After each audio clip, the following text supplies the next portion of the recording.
We're continuing in our story about a former client of mine, a 15-year-old boy who committed a murder.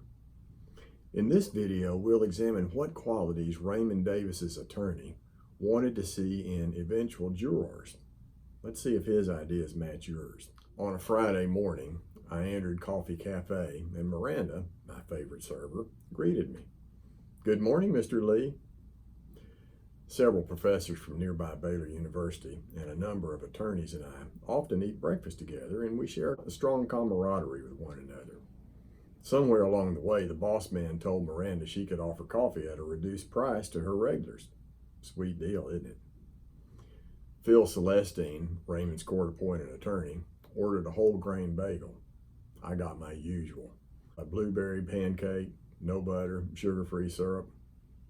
After chit-chatting a few minutes, Phil asked me, "So, Lee, where are you in your evaluation of young Raymond Davis?"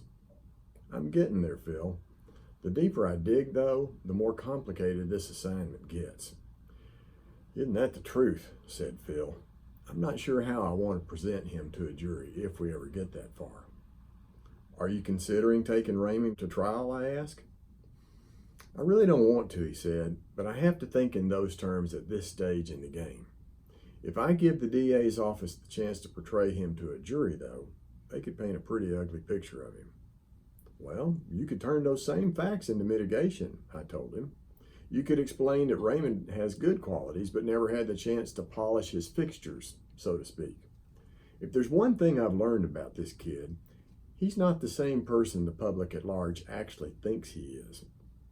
Phil asked, "So if I put you on the stand, how would you characterize Raymond?" Way back in the day, Hippocrates drew upon the prevailing philosophy of his day and identified 4 basic temperament types. Per Hippocrates, each disposition inclined a person toward given personality features. 2,500 years later, we still refer to people according to their temperament type. There's no shortage of language and efforts meant to snag the essence of my disposition as it compares to yours. "Well," I said in response to Phil's question, "I could talk about the environmental forces that failed Raymond, or maybe I could describe him as a work in progress whose disposition is not yet fully formed. That's actually true. Or I could speak of his lack of neurological brain development and poor executive functioning skills. Or I could talk about the therapeutic efforts needed to shape him into the better part of his disposition. Maybe I could just lay him bare as he currently stands and let the jury see him. And I'll let you make that call." "God help us," Phil said. "God help us is right," I responded. "But you know, Phil, I'm not so sure God could tell us why Raymond Davis killed Warren Culpepper." Phil was a philosophical type. He and I spent the next 2 cups of coffee talking about our varied views of why people think and behave as they do. We agreed that if John and Jane Doe of conservative Waco, Texas, set out to define the human condition, they might develop a set of hypotheses. Probably they would agree that all people have some degree of goodness in them. They would probably also agree that evil exists in all people. And just like in the movies, we assume that the people of Waco, Texas would believe that good will eventually defeat bad. And related, they would likely believe that evil is ultimately punished and goodness is ultimately rewarded. In the short run, sometimes negative life forces can be stopped, but sometimes not. Challenging goodness is a risky business and carries ghastly consequences. What I believe in is good. I should try to teach you to believe as I believe. Through disciplines such as psychology, the Lee Carters of the world attempt to explain why the Raymond Davises of the world drift so far away from goodness. I asked my philosophically inclined lawyer friend if he believed most people hang on too tightly to their notion of goodness, however they define it. Phil said, "I'm afraid maybe they do. When people separate sheep from goats, they virtually always identify themselves with the sheep. Would you agree?" "Yes," I said. "I think it's all too easy for us to think in those terms, us versus them." "Yeah, Phil, I agree with you." Now, mind you, as Phil and I spoke of these matters, he was well aware that we were talking about potential jurors. How many lawyers do you know who consider Mr. or Mrs. Ordinary Citizen as a prospective panelist based on their philosophical and even their spiritual bent? You know, if I commit a crime, I want Phil Celestine as my attorney. I can't let go of the notion that most all people assume, perhaps subconsciously, that the Raymond Davises of the world should think the way they think, feel, and act. Would it be cynical to assert that too many people, potential jurors, co-workers, relatives, casual acquaintances, even people who live on the other side of the globe, equate psychological normalcy with what I do and psychological abnormality with what Raymond Davis does? Almost meaning it, I suggested to my defense attorney friend, maybe you should put me on the stand and have me speak of how Raymond Davis is everybody's son. Phil and I again paused for a weighty moment. You know, he said, maybe you should testify that when we do psychological studies on people like Raymond, we're actually tugging at God's robe and asking if we can stand in God's shoes for a moment. Maybe I need testimony from someone who can present a different view of life itself. He then reached into his briefcase and pulled out a legal pad and a pen. Within a few minutes, Phil and I agreed on some of the beliefs, the cognitions that we've talked about before, we wish all jurors possessed. Here's what we came up with. All of humanity is equal. All of us begin on an equal footing before somebody comes along and shuffles the cards. Everything we think, feel, and do, we do with freedom of choice. Kind of.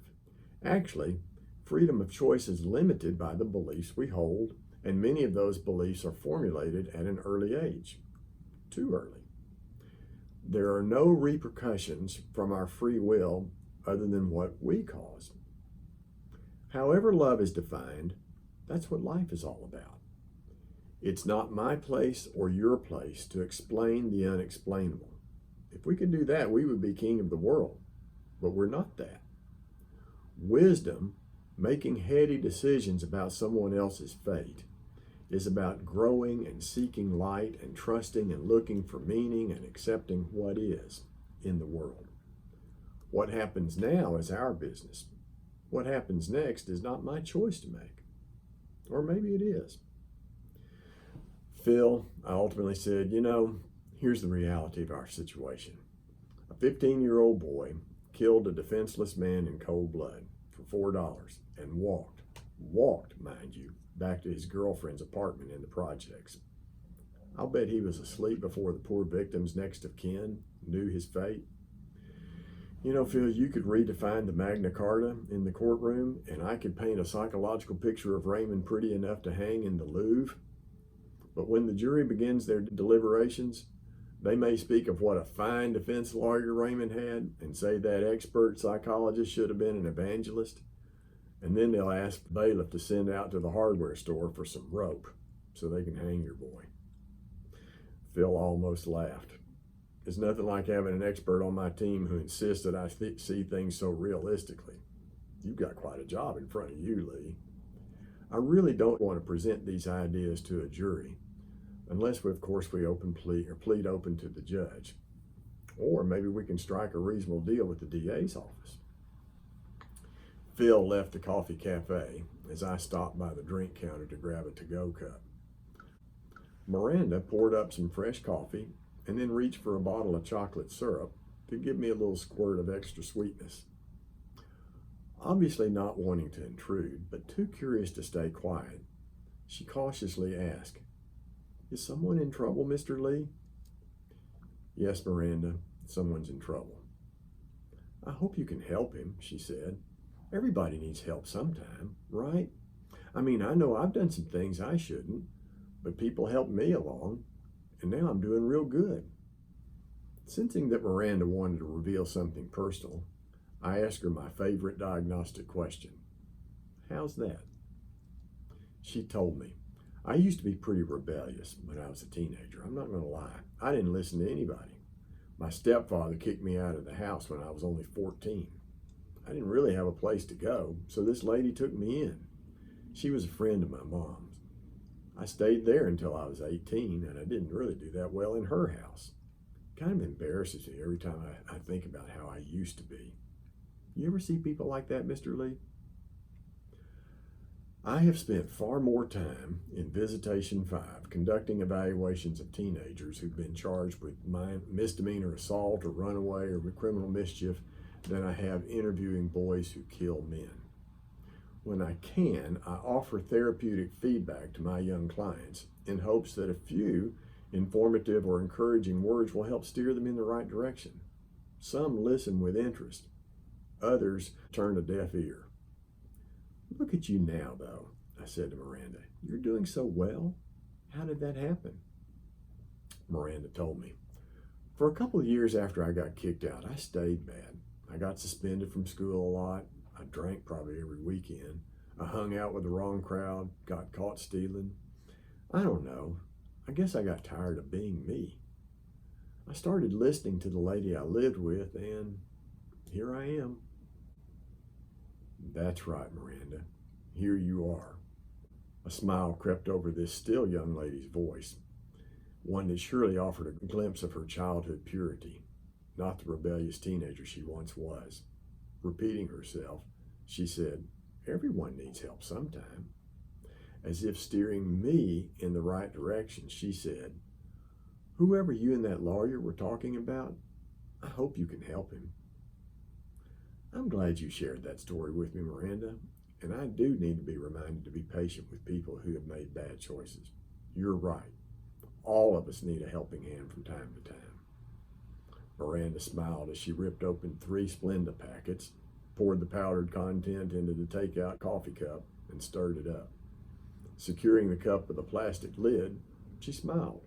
"I don't tell many people about those years," she said. "That's not the real me." "I understand," I said. "Some people who knew me back then think I'm still bad," Miranda said. "I moved away from my old neighborhood and started hanging out with nicer people. You want to know something, Mr. Lee?" "What's that?" "I'm kind of glad I went through that stage." "Yeah?" I responded. "Yeah, I scared myself into thinking what might happen if I stayed mad at everybody for the rest of my life. You know? So I got my high school diploma. I quit doing stupid things. I made it a point not to get pregnant. I got a job. I'm paying my own bills now, all of them." "You have a lot to look forward to, Miranda." "I want to go to college," she said. "I'd like to do what you do." "I can always use a partner," I said. Miranda smiled. "So you help people who make mistakes? Is that what you do?" "I don't do treatment anymore," I told her. "I do other things, but I still make an effort to give people a helping hand. No matter who we are or what we do, all of us can do that.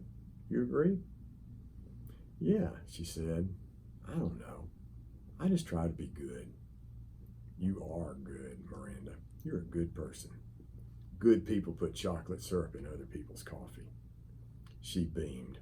I squeezed her arm as I left the cafe. Phil would love to have Miranda on a jury panel, and I love that she serves him pancakes and coffee. I'm Psychologist Lee Carter. If you were a defense attorney, what qualities would you want in a jury whose task it was to determine the fate of your young client, 15 years old, who committed an awful crime? I'll see you again soon.